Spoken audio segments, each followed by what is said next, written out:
Hello everyone, welcome to all of you. आज हम लोग लोकगीत का जो एक गीत है, संस्कार गीत, उसको स्टार्ट करते हैं। ठीक है, इसको अच्छे से समझना। काफ़ी डिटेल बता रहे हैं, बहुत ज़्यादा हाथ पाँव मत मारना। कम से कम हम 3 बुक का इसमें पूरा कवर कर रहे हैं, इससे बाहर चीज़ें नहीं आएगा। अगर आ गया तो किसी से भी नहीं बनने वाला। ज़्यादा मगजमारी मत करना यार, भरोसा रखना, सब कुछ डिटेल में दे रहे हैं। ठीक है, कुछ पार्ट भी छोड़े नहीं हैं। तो इसको हम लोग करते हैं, फिर गीत का सारा सेक्शन हम लोग करेंगे। ठीक है, तो अब तक हम लोग जो गीत को पढ़े थे, लोकगीत को फिर से एक खाका बता देते हैं कि लोकगीत को क्या है।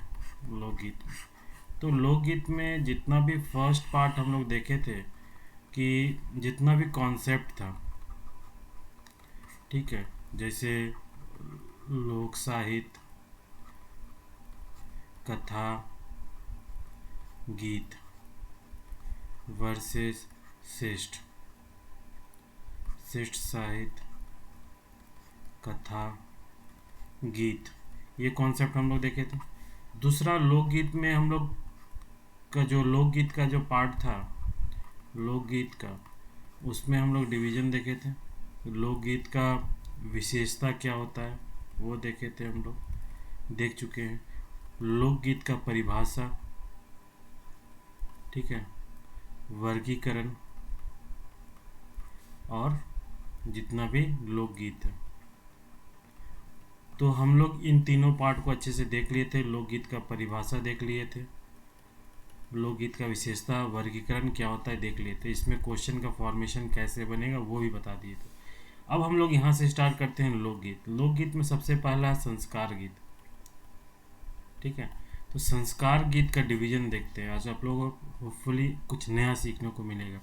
ठीक है, तो संस्कार गीत का टोटल बेसिकली वहाँ 3 संस्कार दिया हुआ, तो 3 संस्कार का कैटेगरी हम निकाले हैं, उसको हम लोग देखते हैं, फिर आगे देखते हुए चलेंगे। ठीक है, तो संस्कार गीत को भी ना, संस्कार गीत का जो पार्ट है, देखो संस्कार गीत को किस प्रकार हम लोग कर रहे हैं।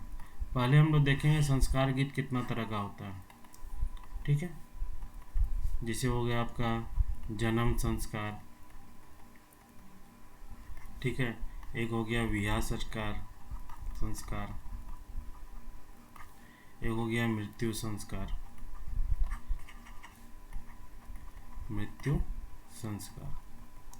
अब इसमें भी हम लोग जैसे जन्म संस्कार है ना, तो इसका पहले कोई की फैक्ट को देखेंगे, की फैक्ट को। ठीक है, इम्पॉर्टेंट टर्मोलॉजी को देखेंगे, टर्मोलॉजी को। ठीक है, ये 2 पार्ट हुआ। फिर जन्म संस्कार से रिलेटेड 3 डिवीजन किए हुए हैं, जो आप लोग बुक में नहीं देखे होंगे। उसको हम लोग 3 डिवीजन में उसका पूरा गीत को करेंगे, पूरा गीत को। ठीक है, तो पहले की फैक्ट, इम्पोर्टेंट टर्मोलॉजी, क्या कॉन्सेप्ट है, उसको देखने के साथ साथ गीत को करेंगे। इससे जन्म संस्कार पूरा कंप्लीट हो जाएगा। अराउंड 20 के अराउंड में जो गीत है उसको हम लोग करेंगे इसमें। ठीक है, बिहार का गीत में बहुत गीत है, कम से कम 60-70 गीत है। ठीक है, उसको हम लोग कंप्लीट करेंगे। सबसे पहले जन्म संस्कार को देखते हैं। ठीक है, ये आपका चीज़ हुआ। तो जन्म संस्कार को 3 डिवीजन में बांटा गया है, संस्कार गीत को 3 डिवीजन में बांटा गया है। संस्कार को 3 डिवीजन में बांटा गया है, संस्कार गीत को। एक है आपका जन्म संस्कार गीत, दूसरा ब्याह संस्कार गीत, तीसरा मृत्यु संस्कार गीत। इन तीनों संस्कार गीत का अलग अलग हम रूप में डिवीजन देखेंगे। जन्म संस्कार देखो, जन्म संस्कार भी 3 तरह का है। आप सोहर गीत जानते हैं, जन्म संस्कार से रिलेटेड है, बट सोहर गीत में बहुत डिवीजन है। सोहर गीत का जो वर्णन का जो विषय है ना, वो पति पत्नी का प्रेम प्रसंग, आशापति होना, आशापति किसको कहते हैं वो देखना है ना। उसके बाद आपका जो तन का विकास होता है, प्रसव वेदना जो होता है, प्रसव पीड़ा जो वेदना होता है, उसमें जो गीत, सोहर गीत गाया जाता है। धाय को बुलाने के समय, आशापति जो होती है वो धाय को बुलाने समय जब प्रसव पीड़ा होने लगता है, तो धाय को बुलाने के समय एक सोहर गीत होता है। ननंद और भाभी के इस बीच में उस वक्त में सोहर गीत होता है। सास सास और बहू, सास और बहू के बीच में डिफरेंट डिफरेंट प्रसंग में सोहर गीत होता है। तो इन सारे सोहर गीत को देखेंगे, तो सोहर गीत का कैटेगरी बहुत ज़्यादा है। सोहर गीत का कैटेगरी बस इसमें नहीं है कि, एक सेकेंड, हेलो। हाँ राजू भाई, बस हमको ना 15-20 मिनट दिए, क्लास को एक रिकॉर्ड कर रहे हैं, 15 मिनट में फ्री हो जा रहे हैं, ठीक है। ठीक है। तो सोहर गीत हुआ। सोहर गीत का बहुत डिवीजन है। सोहर गीत में बस ये नहीं कि बच्चा का जन्म हो गया गीत गा ले, नहीं, उस प्रोसेस में बच्चे का जन्म तक जब गर्भवती होती है महिला, इनफैक्ट को जो बांझ रहता है उसके कैटेगरी में भी सोहर गीत गाया जाए, वो भी अपना करुण वेदना को किस प्रकार सोहर गीत के माध्यम से प्रस्तुत करती है, वो भी सोहर गीत। बाकी सोहर गीत में जो बच्चे के जन्म के तक जितना प्रोसेस है ना, उसके लिए सोहर गीत दिया हुआ। तो सोहर गीत को 3 रूप में डिवाइड किए। एक हो गया निसंतानी सोहर गीत, एक होता है गर्भवती महिला सोहर गीत का, एक होता है शिशु जन्म के संबंधित सोहर गीत। आप लोग बेसिकली इसी को पढ़े होंगे, कहीं भी देखे होंगे तो यही आप लोग को नज़र आया होगा, लेकिन इन दोनों को आप नज़र नहीं किए होंगे, लेकिन ये भी सोहर गीत है, ठीक है। तो सोहर गीत का 3 कैटेगरी हो गया। तीनों कैटेगरी देखते हैं हम लोग। निसंतानी गीत कौन सा है, गर्भवती महिला से संबंधित सोहर गीत कौन सा है, क्या क्या हो रहा है, शिशु जब जन्म लेने के बाद फिर सोहर गीत का क्या होता है, उस रूप में देखते हैं। तो सबसे पहले जो सोहर गीत को समझने से पहले जो जन्म संबंधी जो संबंधित प्रमुख तथ्य है ना, उसको देख लेते हैं ताकि चीज़ें आसान हो जाएगी। सबसे पहले सोहर गीत को झंझायन गीत भी कहते हैं, ठीक है। सोहर गीत क्या, शिशु जन्म पर जो गीत गाया था उसी को सोहर गीत कहते हैं। तो शिशु जन्म के समय का पूरा प्रोसेस में सोहर गीत हो गया, ये नहीं कि जब जन्म ले रहा उसी वक्त में या जन्म लेने के बाद ही सोहर गीत, नहीं, पूरा सोहर गीत इट मीन्स कि जो लेडीज है गर्भवती हो रही है उस समय से बच्चे का जन्म के बाद तक का पूरे प्रोसेस विभिन्न विभिन्न जो प्रसंग में सोहर गीत गाया जाता है, ठीक है। छठी संस्कार के दिन गाया जाता है, महिलाओं द्वारा गीत गाया था। इसमें याद रखिएगा नृत्य और वाद्य रहित गीत होता है, इसमें सिर्फ गान होता है, गाया जाता है, इसमें किसी प्रकार का इंस्ट्रूमेंट डांस का प्रयोग नहीं होता है, ये ध्यान रखिएगा। सोहर गीत और झंझायन गीत में एक बेसिकली डिफरेंस है, कहा सेम जाता है, सोहर गीत झंझायन गीत सेम है, लेकिन थोड़ा सा इसका चरण में डिफरेंस आता है। तो सोहर और झंझायन का अंतर न उसके चरणों में है। झंझायन 4 चरणों में होता है, तो सोहर ना लंबे भी हो सकते हैं, 4 से ज़्यादा भी होता है, लंबा भी हो सकता है। झंझायन में पहले और तीसरे चरण में तीव्रता से और दूसरे और चौथे चरण में धीरे से दोहरा कर गाया जाता है। ये बेसिक डिफरेंस समझिए। आशापति किसको कहते हैं, नागपुरी समाज में गर्भवती महिला को आशापति कहा जाता है, ठीक है। आगे हम लोग देखेंगे गीत में ये सब यूज होगा। सौरी किसको कहते हैं, प्रसूता जिस घर में शिशु को जन्म देती है उसको सौरी कहते हैं। सौरी के दरवाजे पर निरंतर भूसे और गोईठे के बोरसी जलाई जाती है, एक मतलब सुरक्षा के लिए। एक कहावत है, भूत प्रेत ना पकड़े, है ना, उस तरह कहावत के लिए बोरसी में पसंगी दी जाती है ताकि बोरसी बुझे नहीं। यह अग्निदेव बनकर प्रसूता और शिशु की रक्षा करता है। सोहर गीत में चंदन और की लकड़ी बोरसी में जलाने का प्रसंग आता है। प्रसूता को नागपुर में अलवांती भी कहते हैं, याद रखिएगा, अलवांती भी कहते हैं, आशापति भी कहते हैं, ठीक है। नेक्स्ट फैक्ट देखिए, छूतका। छूतका क्या होता है, शिशु जन्म से छठी तक घर अपवित्र माना जाता है, इसे छूतका कहा जाता है। अलवांती को और घर को साज श्रृंगार नहीं किया जाता है छूतका के समय में। प्रायः 6 दिनों में शिशु की नाभि सूख जाती है, 6 दिन में नहीं हुआ 9 दिनों में प्रायः नाभि झड़ जाता है। नाभि झड़ने के बाद छठी संस्कार किया जाता है, तब माता शिशु को स्नान कराया जाता है और सारा का सारा जिसको श्रृंगार पुताई होता है ना, नए नए कपड़े पहनाया जाता है। ये छूतका से संबंधित अपना प्रसंग को समझो। सायरून किसको कहते हैं, छठे दिन जच्चा बच्चा को नहलाया जाता है और इसी दिन क्या होता है 5 या 7 मुख्य अथवा संबंधी बड़ी जो उम्र की जो महिला है जच्चा को परछती है, इसी को सायरून कहते हैं, ठीक है। सौर लिपिक, देखो ये सौर लिपिक भी एक प्रसंग है। सोहर गीत में सौर लिपिक का ननद किस प्रकार करती है, प्रसंग आगे हम लोग देखेंगे, उससे संबंधित गीत। सौर लिपिक क्या है, माँ बच्चे को गोद में लेकर रसोई का तापन देती है, याद रखना, क्योंकि सदानों में पुरखे रसोई में ही वास करते हैं। आज भी याद है हम लोग घर में अगर कोई बच्चा जन्म लेता है तो कुछ 6 दिन 7 दिन बाद 9 दिन बाद उसको हम लोग गाँव का जो रसवा घर है ना उसमें घुसाया जाता है, यही और उसका पूजन कर उससे आशीर्वाद लेती है। इस अवसर पर सौरी घर को गोबर से ननद लिपाई करते हैं, इसी को सौर लिपिक कहते हैं। ननंद सौर लिपने के लिए प्रसूता भाभी से गहने की मांग करती है। इस खुशी में प्रसूता अपना कोई आभूषण देकर ननंद को खुश करती है। इस प्रसंग का उल्लेख सोहर गीतों में भी मिलता है। सौर लिपेगा आगे हम लोग देखेंगे इसको। छठी संस्कार। जन्म संस्कार के 6 या 9 दिन बाद अर्थात नाभि झड़ने के बाद छठी संस्कार होता है। इसके उपरांत बेटी होने पे 5 महीने पे, बेटा होने पे 6 महीने बाद मुजुट्ठी या अन्नप्राशन का संस्कार होता है। ये ध्यान रखिएगा। नेक्स्ट है, इसमें सोने चांदी और कांसे के बर्तन में खीर भात दूध गुड़ बना के खिलाया जाता है बच्चे को। मुजुट्ठी में कोई संस्कार गीत नहीं मिलता है, याद रखिएगा। मुजुट्ठी में कोई संस्कार गीत नहीं मिलता है, परंतु जन्म संस्कार के गीत में ही सोने चांदी के बर्तन से खीर खिलाने का वर्णन मिलता है। आगे है मुंडन संस्कार। इसमें बकरे की बलि और महादेव माड़ा में या गच्छी स्थल पे दी जाती है। मुंडन 2 बच्चे के साथ साथ होता है। अकेले बच्चे का मुंडन तब होता है जब दूसरी संतान न हो।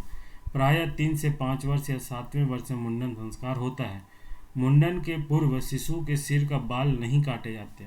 अगर किसी कारणवश काटना होता है तो उसे नए कपड़े में बांधकर मुंडतक रखा जाता है। मुंडन में नानी दादी बड़ी टोकरी में बैठकर बच्चे को गोद में लेकर उसके आंचल में बाल झोंकती है। उसे ही पूजा में महादेव माड़ा में चढ़ाया जाता है। दादा दादी न होने पे बच्चे की फुआ आंचल को बांधती है, आंचल में झोंकती है। ठीक है। मुंडन संस्कार में कोई पारंपरिक गीत सुनने को नहीं मिलता है। ठीक है। तीसरा, बरही संस्कार। बरही संस्कार को कहीं कहीं क्या होता है ना, छठे दिन छठी संस्कार नहीं होता, कहीं कहीं 12वें दिन में संस्कार होता है, उसी को कहते हैं बरही संस्कार।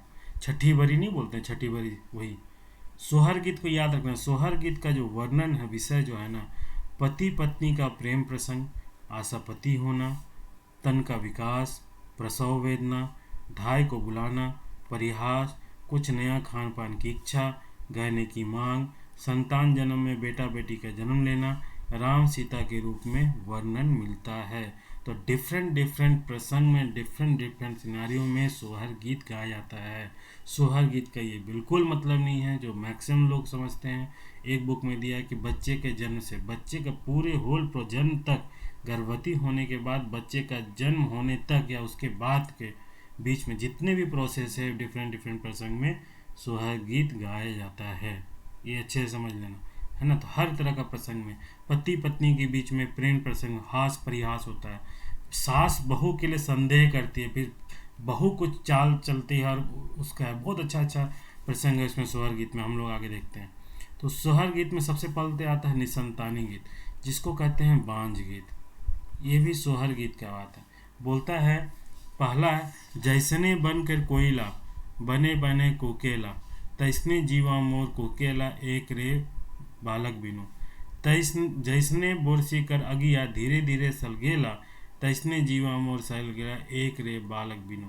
एक बात याद रखना, जो लोकगीत है, लोकगीत का एक चीज़ ध्यान रखना, जो लोकगीत में जो क्वेश्चन आएगा वो क्वेश्चन को समझना बहुत इंपॉर्टेंट है। किस किस फॉर्मेट में क्वेश्चन आएगा इसको पहले समझो, तब आपको समझ में आएगा पढ़ना क्या है, क्वेश्चन कैसे कैसे फॉर्म होगा। सबसे पहले जो परिभाषा है, ये आप लोगों को पता है कौन दिया था, उसे संदर्भ में आएगा। वर्गीकरण, वर्गीकरण के संदर्भ में क्वेश्चन आया। वर्गीकरण के अंतर्गत भी बोल देगा। तो धान रोपनी वो किसके अंतर्गत आ रहा है, तो उसका भी सब टॉपिक आ जाएगा। सब टॉपिक यहाँ से क्वेश्चन आएगा। वर्गीकरण का प्रकार कितना, वो क्वेश्चन आ गया। ठीक है। परिभाषा कितना हो गया।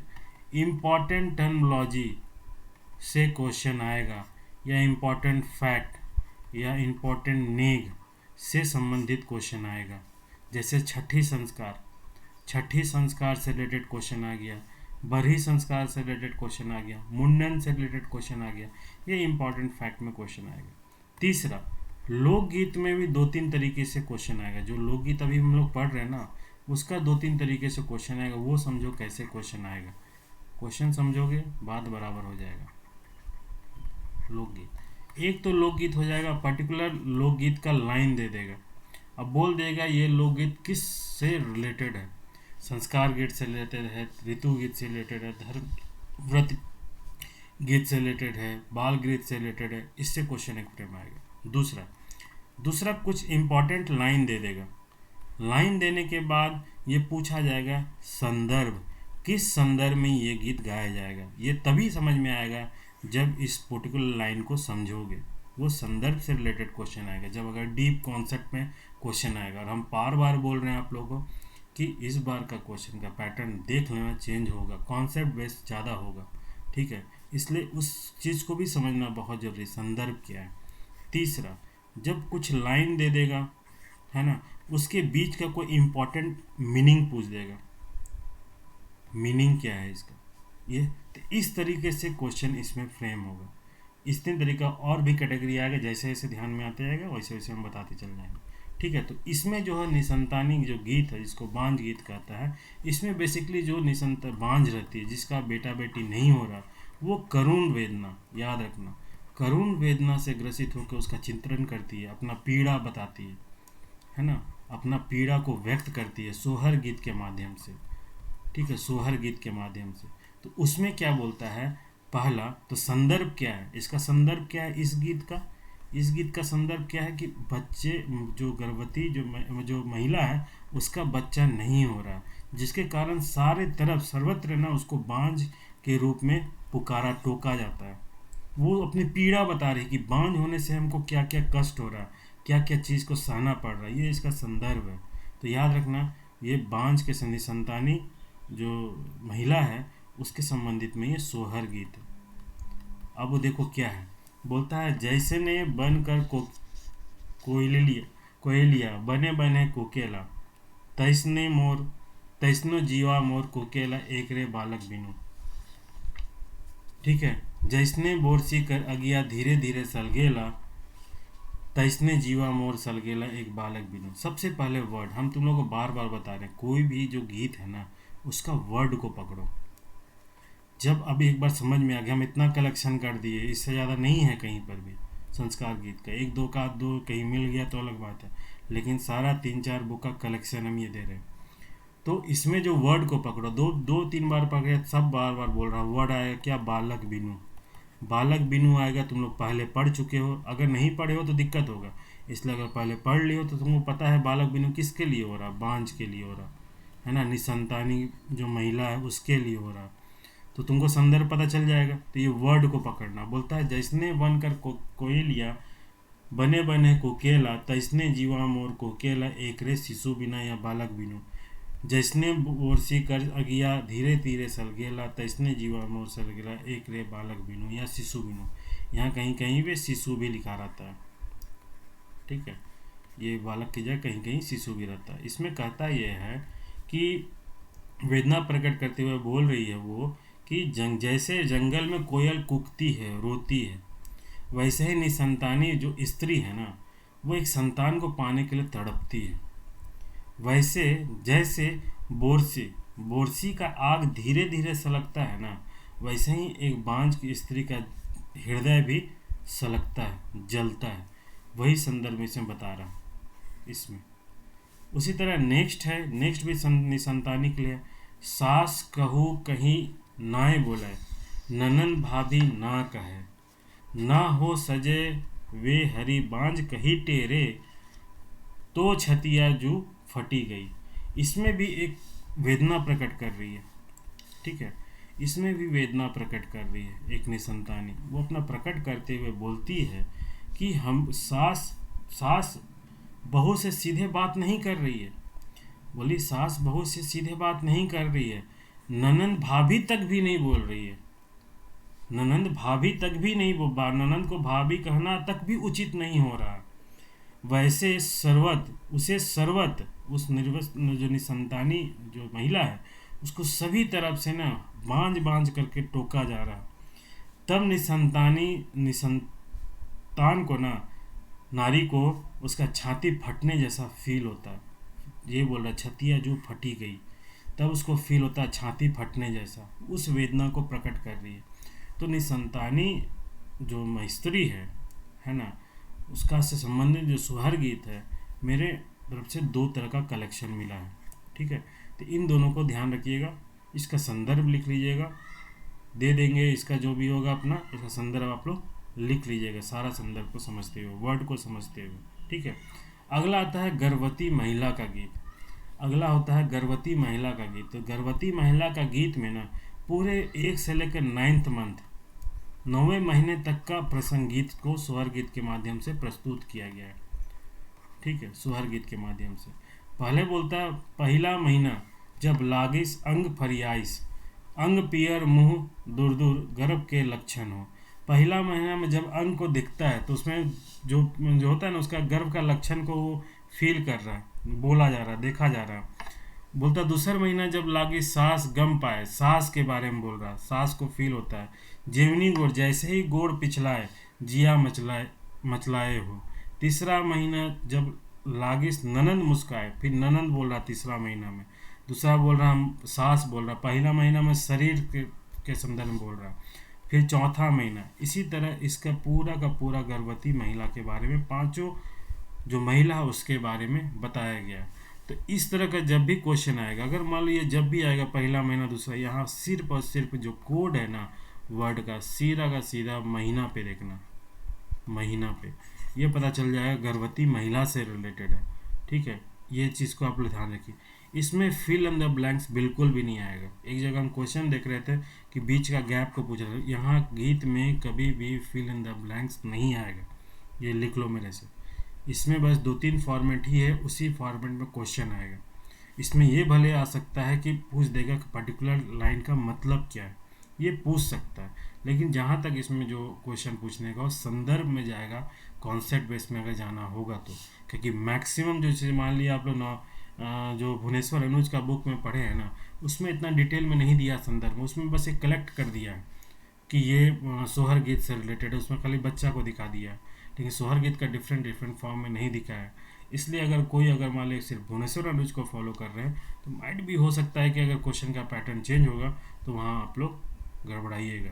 अभी आप देखिए जेई का जो पेपर हो रहा है, पीजीटी का जो पेपर हो रहा है, किस प्रकार से क्वेश्चन का पैटर्न थोड़ा सा चेंज भी किया है, ध्यान दीजिएगा उसमें, खासकर झारखंड वर्ग का पोर्शन में। तो इससे समझ में आइए कि क्या होने वाला है लेवल। तो ये पूरा का पूरा महीना के बारे में ही इसमें वर्णन किया है। ये हो गया गर्भवती महिला का। अब आता है शिशु जन्म से रिलेटेड। शिशु जन्म से रिलेटेड जो गीत है उसको हम लोग देखते हैं। पहला जो है गीत, इसमें क्या कहा गया है इस संदर्भ में कि जो नागपुरी लोक गीतों में ना बेटे के जन्म लेने पर झूम झूम कर मांदर बजाया जाता है, और बेटी के जन्म लेने पर मांदर को सजा कर स्वयं भी पूरा श्रृंगार पुताई करके अखरा में मांदर बजाया जाता है। और उसमें कहा जाता है अखरा ना पूरा पूरा सुहाना हो जाता है, सुहाना जैसा दृश्य उत्पन्न हो जाता है बेटी के जन्म में। उसी को प्रस्तुत किया गया है इस गीत में। बेटा जन्म देलेगे आयो, घुमरी घुमरी मांदर बजाए रे। बोलता है बेटा का जन्म होने से क्या होगा, झूम झूम के हम लोग मांदर बजाते हैं, सपरी सपरी मांदर बजाए, सपर सपर के मांदर बजाते हैं, श्रृंगार करके मांदर बजाते हैं। कब, बेटी जे जन्माले आयो, जब बेटी का जन्म होता है तो सपर सपर के हम लोग मांदर को भी सजाते हैं, दिखता है रंग बिरंगा करके मांदर को भी सजा के खुद में सज धज के हम लोग जाके नाच गान करते हैं। और क्या बोलता है, अखरा के सुहान करे रे। बोलता है जैसे ही बेटी का जन्म होता है अखरा भी सुंदर सुहाना हो जाता है, सुंदर दृश्य होता है, मनमोहक दृश्य हो जाता है, सभी लोग झूम उठते हैं उस वक्त में। तो ये शिशु से संबंधित गीत है। इसका भी संदर्भ देखिए क्या है, किस संदर्भ में गाया जा रहा है ना। मीनिंग देखिए इसका क्या मीनिंग हो रहा है, पर्टिकुलर किससे रिलेटेड, इन सब चीज़ों को देखिएगा। अगला है गे भैया मांदर, नहीं ये तो दूसरा गीत है, बिहार से रिलेटेड, बेटी बिहार से रिलेटेड है, बिहार से रिलेटेड। ठीक है, भेल भेल धैया भेल, घरो इंजोर भेल। क्या बोलता है अगला, भेल भल भेल धिया भेल, घरहु इंजोर भेल, घरहु इंजोर भेल। हाय रे बिधना माए, कोखी धिया सिरजावल, धिया सिरजावल कोखी पवित्र भेल। इसमें क्या होता है बेसिकली, ये देखिए, अब ये गीत है, आप लोगों को पता है ये सोहर गीत है, जन्म संस्कार से रिलेटेड। अब बोल देगा ना ये किससे है, बेटा के जन्म से है या बेटी के जन्म से है। तो ये जो गीत है ना बेटी के जन्म से है। याद रखिएगा, सदा नागपुरी में बहुत जो समाज है ना, वहाँ बेटी को बहुत ही क्या बोलते हैं भार के रूप में देखा जाता है। लेकिन नागपुरी जो समाज है उसमें खासकर बेटी को जन्म को ना बहुत भविष्य को उज्ज्वला के रूप में देखा जाता है कि हम लोग का भविष्य अब उज्ज्वल हो रहा है। बहुत ही पॉजिटिव संदर्भ में देखा जाता है बेटी के जन्म में भी नागपुरी समाज में। उसी में बेटी के जन्म में ये गीत गाया जा रहा है। अब बोलता है ना कि बेटी के जन्म से घर उजाला हो जा रहा, उजाला से भर जा रहा, कोख मेरा पवित्र हो जा रहा है बेटी को जन्म के। तो यही संदर्भ में बोल रहा है, भल भेल जिया धिया भेल, घर हो इंजोर भेल, घर हो इंजोर भेल, हाय रे बिन्ना माय कोखी धिया सिरजावल, सिया सिरजावल कोखी पवित्र भेल, कोख भी मेरा पवित्र हो जा रहा बेटी को जन्म देने से। तो याद रखिएगा इसको, बेटी के जन्म के समय में ये गीत गाया जा रहा है, सोहर गीत। ठीक है, नेक्स्ट है आप लोग का कौन बने। अब देखिए, अभी आप लोग जो बोल रहे थे ना, अभी आप लोग बताए थे ना, सोहर गीत का बहुत सारा फॉर्मेट है, बहुत सारा संदर्भ है कि किस किस संदर्भ में गाया गया है। उसको देखिए यहाँ पे जो बताया था आप लोग को, ये सोहर गीत का जो विषय, पति पत्नी के बीच प्रेम प्रसंग, आशापति होना, तन का विकास, प्रसव वेदना, धाय को बुलाना, परिहास, ननंद भाभी के बीच में जो कहा सुनी हो रही, कम बात हो रहा है, उसमें सोहर गीत हो रहा, सास बहू के समय के साथ जो प्रसंग हो रहा उससे संबंधित सोहर गीत है। तो उसी को देखिए यहाँ पे मिलेगा। आप देखिए ये जो गीत है ना, कौन बने उपजे नरियर, कौन बजे उपजे केवल हो, ललना कौन बजे उपजे गुलाब, चुनरी रंगायब हो। ये इसका जो बेसिकली जो प्रसंग है ना, इस सोहर गीत का याद रखिएगा, लिख लीजिएगा, इस सोहर गीत का, इसमें क्या हो रहा है ना, पति जो है ना, पति रूप बदलकर पनघट पर आता है, पनघट पर आता है। इसमें जो है पति रूप बदल के बनघट पे आता है, और आशापति जो उसकी पत्नी उसी से ना हंसी ठिठोला करता है, और आंखों आंखों में इशारा करते हुए बोलता है। इसमें सारा चीज़ का वर्णन है। इसमें जो होता है बोलता है ना, आंखों से इशारा भी करता है। वो आशापति है लेडीज, तो इसलिए ना भारी जो बड़ा बड़ा बर्तन से पानी नहीं ले जाना चाहता, वो छोटा चुकिया होता है ना, और लोटे में पानी भर के ले जाती है। घर लौट कर आशापति जो इसकी जो जो गर्भवती महिला है, अपनी सासू माँ से इसकी चर्चा करती है कि देखिए वाकई ऐसा हंसी मजाक किया, हम बड़ा बर्तन ले लिए, छोटा बर्तन चुकिया मतलब कि चुकिया छोटा सा लोटा में पानी लेके आ रहे हैं। वो चर्चा करता है। तब सासू माँ कहती है, वह तो हमारा बेटा है, तेरा ही तो पति है। ऐसा करके वो संदर्भ में ये सोहर गीत को गाया गया है। तो बोल रहा है, कौन बने उपजे नैयर, कौन बने उपजे केवल हो, ललना कौन बने उपजे गुलाब, चुनरी रंगायब हो, बाबा बने उपजे नरियर, भैया बने उपजे केवल हो, ललना सैया बने उपजे गुलाब, चुनरी रंगायब हो, सैयो चुनरी पहिरे दुल्हन दे ललना, ललना छमकी चलन पनिहार, तो चुकवही जल भरे। दो पनिहार, वही बोल रहा है, वो जो पनिहार जा रहा पनघट में जा रहा है, चुकवी जल भरे लुटवी जल भरे हो। चूका से, हम तो आशापति हैं, है ना, हम भारी चीज़ नहीं उठा सकते, इसलिए चूका जो छोटा सा चूका होता है ना, उसमें पानी ला रहे हैं, उसमें लोटा पानी ला रहे हैं। तो ये चीज़ का संदर्भ बोला। और फिर जब वो लौटती है तब जाके अपनी सासू माँ से चर्चा करती है, और फिर सासू माँ कहती है, ये तो मेरा बेटा, ये तो तुम्हारा ही पति है। इस चीज़ का पूरा वर्णन किया गया। घोड़ा चढ़ी आवे राजा बेटा, पानी के पियासल हो, ललना केकर है कि सुंदर नारी, चुकवी जल भरी हो। बाबा जी के हम है की बेटी, ससुर जी के पुतवहिया हो, ललना स्वामी जी के नारी, चुकवही जल भरे हो। मचही बैठल सासू मोरा, औरो बैठल गोतनी हो, ललना सासू घोड़वा चल आवे, राजा बेटा ओली बोली बोले, न कहीं चलाया हो। ठीक है, तो ये जो संदर्भ है इसको बहुत अच्छे से देख लीजिएगा। क्वेश्चन यहीं से पूछ देगा, कौन इससे किससे, 2 लाइन दे देगा, 4 लाइन बोल देगा, ये किससे संदर्भ में, किस संदर्भ में बोला गया। तो इसका संदर्भ लोहल गीत का क्या है, जब जो पति होता है जब पनघट में जाता है, और उसके जो परिहास होरी टकोरी जो करता है अपने आशापति से, उसको जब जाके ये घर में जाती है अपनी सास से, जो मछली में बैठी हुई है, सास के साथ साथ गोतनी लोग भी बैठी हुई है, उसके बाद ये चर्चा करती है, फिर जाके रिप्लाई देती है कौन, सास। उस संदर्भ में इसको बताया गया। ठीक है, नेक्स्ट देखिएगा आप लोग, देखिए अब ये देखिए अगला प्रसंग, इसमें क्या है, नहाए धोआए बैठू बहू ठाट बैठना। देखिए ये जो प्रसंग है ना, ये आपका एक तरह से बोलो जो सास है, सास और बहू के बीच का प्रसंग है। सास बहू पे संदेह कर रही है।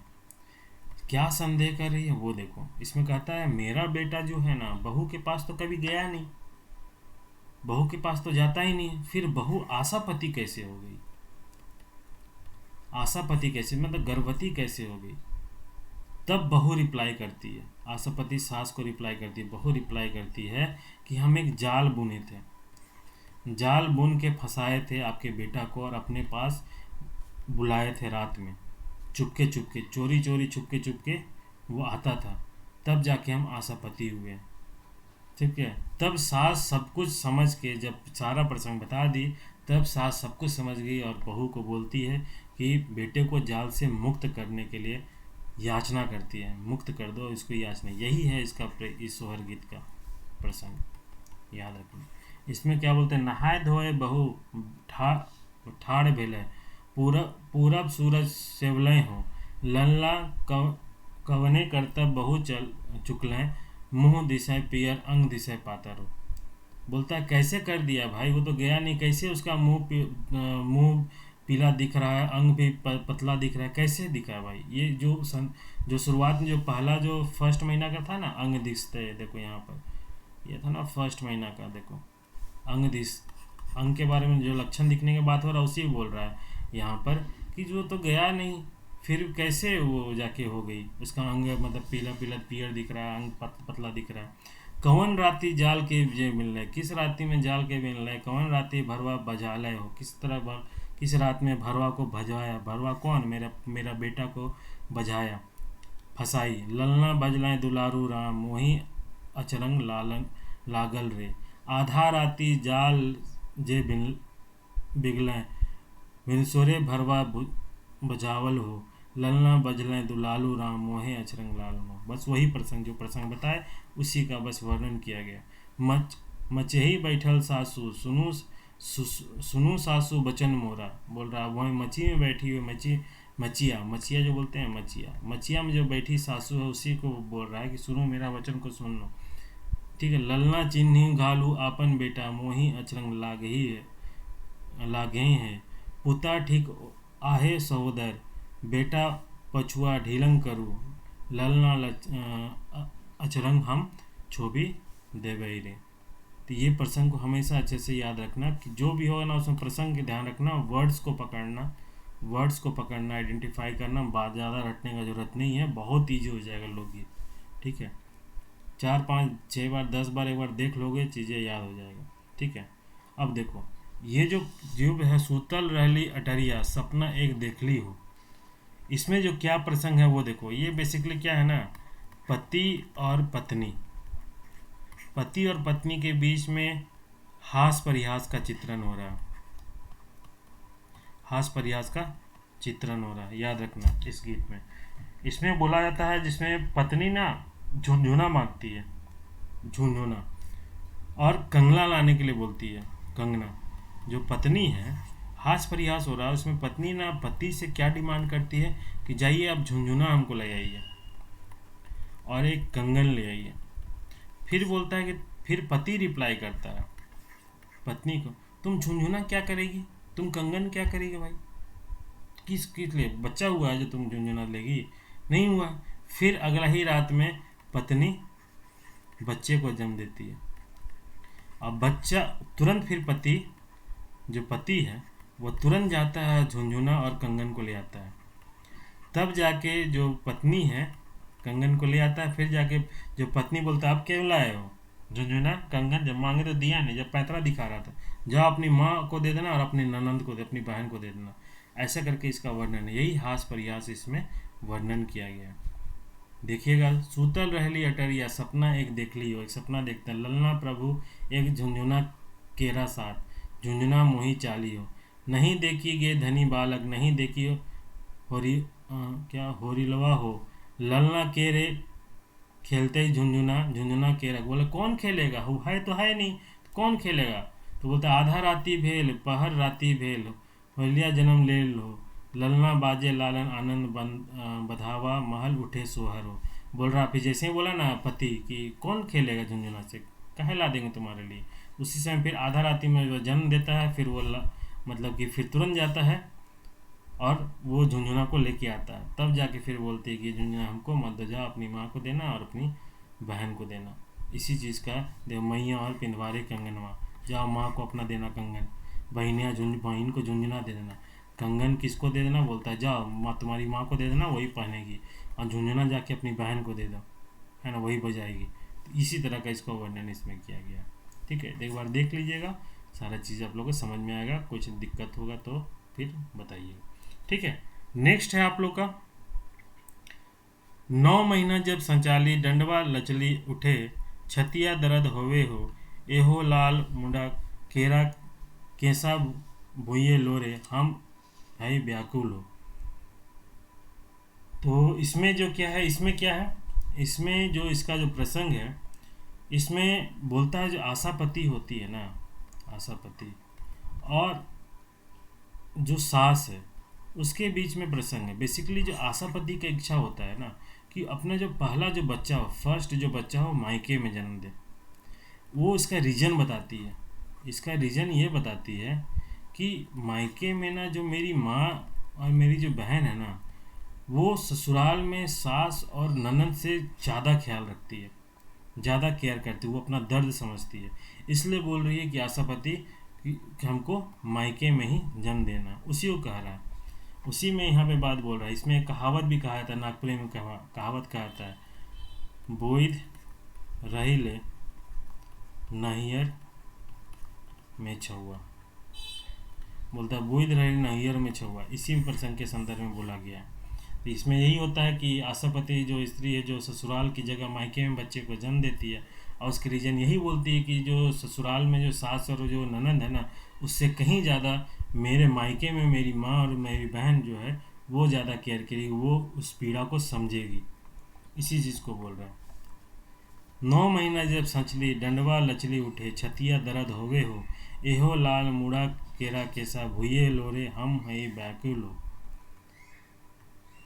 माँ जे रहता है दर्द बांटी लेते ही लाल, माँ जो रहेगी जो दर्द को बांट लेगी। एहो लाल बरबू की माए बेदर्दी कोठवे सूतल हो। बहन जे रहता है दर्द बांटी देल, बहन जो रहेगी दर्द को बांट लेगी। एहो लाल प्रभु के बहनी बेदर्दी डवरे सुतल हो। अब बोले यहाँ पे आराम से सुतल रहेगा, हम आराम से सुतल रहेंगे, जो मेरा दर्द रहेगा माँ और मेरी बहन बांट लेगी। इसलिए मायके में जन्म आपको फर्स्ट बच्चे को देना है। ये एक चीज़ का इसका केयर कर रही है, इसमें इसका एक्सप्लेस कर रही है। ठीक है, तो संदर्भ समझ में आ गया। अब अगला आता है, एक वचन प्रभु सुनी लेहु हमर, ए हो ललना जाहू प्रथम जाहू प्रभु धाय बुलाए देहु। अब यहाँ धाय बुलाए, धंगरीन, यहाँ देखो कहीं पे धंगरीन बोलेगा, कहीं पे धाय लिखा हुआ रहेगा। तो ये चीज़ को ध्यान रखें, कहीं पे धंगरीन कहीं पे धाय। तो यहाँ पे क्या धाय बुलाने मतलब क्या हो रहा है, प्रसव पीड़ा। इसका संदर्भ क्या है, प्रसव पीड़ा। आधा राती में ना, आधा राती में रात में इसको दर्द उठ जाता है, तो बोलती है जाइए, अपने पति को बोलती है कि जाइए जाइए जाइए जल्दी जाके धाय को बुला के लाइए, दर्द दे रहा है। तो वो जाता है, तुरंत जाता है, दौड़ दौड़ के बिना विलम्ब किए हुए वो धाय को बुला के ले आता है। और तुरंत आधी रात में उसकी जो माँ है, सास और ननंद है ना, वो भी दौड़ी दौड़ी चली आती है। उसी संदर्भ में ये गीत गाया गया। एक वचन प्रभु सुनी लेहु हमार, एक वचन प्रभु मेरा सुन लीजिए, मेरा भी। ए ओ ललना जाहू प्रभु धंगरीन बुलाए देहु, दर्दे व्याकुल हो राम। बोलता है मेरा दर्द से हम व्याकुल हो रहे, जाओ तुरंत जाओ, धाय को बुला के ले आओ। इतना वचन प्रभु सुनई ले ले हो लाल, इतना वचन सुन के ही प्रभु सुनते ही एहो ललना दौड़ीन दौड़ल धांगरीन बुलाए देले हो, ललना धांगरीन दौड़ल आवल हो। बोलते जैसे यही वचन सुन के तुरंत उस पत्ती जाता है और दौड़ते हुए धंगरीन को बुला के लाता है, और दौड़ते हुए धंगरीन भी आ जाती है। आधा राती भेरई पहर राती भेलई हो लाल, एहो लाल विंचोरिये हो रिया जन्म ले लें, सासू जी दौड़ल आवल हो लाल। बोलता है कि आधा राती हो गया, पहर बीत गया, उसके बाद एक भिनसुरिया में जन्म लिया, जिससे बच्चा जन्म लेता है, उसी के बाद तुरंत सास भी दौड़ी आती है। तो ये प्रसव पीड़ा के संदर्भ में ये तुम्हारा सोहर गीत है। ठीक है, तो हमेशा याद रखना, सोहर गीत कोई भी संदर्भ को समझो, वर्ड्स को पकड़ो, चीज़ें क्लियर हो जाएंगी। ठीक है, अगला है, कहाँ से आवल पियरिया, पियरिया रंगल झालर, ललना कहाँ से आवल किया, भरल सिंदूर हो, नैहर से आवल पियरिया। अब देखो ये बच्चे का जन्म, संदर्भ इसमें क्या है। अब देखो क्या बोल रहा है, कहाँ से आया पियरिया, पियरिया रंग झालर कहाँ से आया, फिर बोलता है नैहर से आया, नैहर से आया, ससुराल से आया किया। तो मतलब कि संदर्भ इसमें क्या है कि बच्चे का अब जन्म हो गया के बाद छठी जो संस्कार होता है ना, छठी संस्कार उस वक्त में सभी लोग इकट्ठे होते हैं, जो मायके से भी लोग आते हैं, ससुराल के लोग तो रहते हैं डिफरेंट डिफरेंट सारे परिवार के सदस्य, और उन लोग तरह तरह का गिफ्ट देते हैं।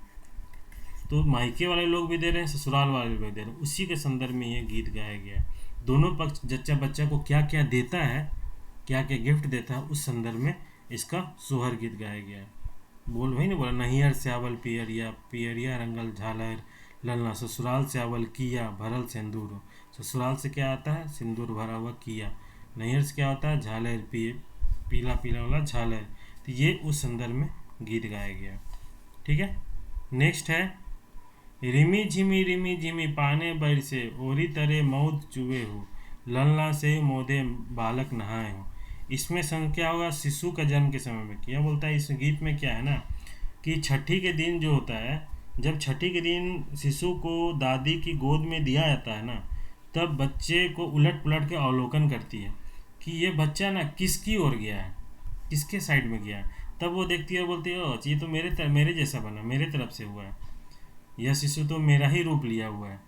शिशु के जन्म लेने से लगता है कि घर का जो छप्पा जो रिंगी चिंगी पानी है ना, उसकी जगह में वो रिंगी चिंगी पानी नहीं गिर रहा, जबकि मधु गिर रहा है, हनी टपक रहा है, और उसी मधु के रस से ना शिशु को नहलाया जा रहा है। ऐसा फील उसी संदर्भ में बोला जा रहा है। तो प्रसंग इसमें क्या है, बेसिकली जब दादी गोद में लेती है तो बोलती है कि ये किसकी ओर गया, तो वो अपनी ओर बोलते है, ये तो मेरी ओर से है, मेरे तरफ से बना है। और उसी संदर्भ में बोलता है कि जब बारिश हो रहा है ना, तो छप्पर जो गिर रहा है, जो बोलते हैं ना वो ओरी तरह, हम लोग वो गीत में भी पढ़े थे वहाँ पर, ओरी तरह। ओरी तरह क्या हो रहा है कि जो रिंगजिंग में पानी न बरस के मधु का रस गिर रहा है, और उसी के मधु के रस से हम बच्चे को नहला रहे हैं। ठीक है, ये इसका संदर्भ है। बालक नहुआए के दइए देलें दादी कोरा, ललना उठली पलटी दादी देखें एहो हके हमार स्वरूप, वही होगा मेरा स्वरूप है। ठीक है, तो इस संदर्भ में इसको देखिए। अगला है आपका, बाबा कर अंगनाही चंदन गज, चैली छोड़वावे पसंगी लगवाए, ललना धुंगवा आकाशे गेलें पीतर आनंद भेलई हो लाल। ठीक है, इसमें है कि हाँ, काका कर अंगना ही चंदन गज, चैली छोड़वावे पसंगी लगवाए हो, ललना दुसवा आकाशे गेले पीतर आनंद भेले हो लाल। नेक्स्ट है आप लोग का घोरनी, घोरली हम लाल माटी। अब देखो ये देखो यहाँ पे क्या है ना, घोरली और लाल माटी, उसको हम बताते हैं। घोरली और लाल माटी का क्या है, इसमें है ननंद का, ननंद और बहू जो ये आपका क्या था, आशापति जो भाभी है, उसके बीच का ये वर्णन है। घोरली हम लाल माटी, वो जो लिपने का जो था ना, हम जो पढ़े थे ना शुरू में, जो सौर लिपि यहाँ था ना, हम लोग पढ़े थे,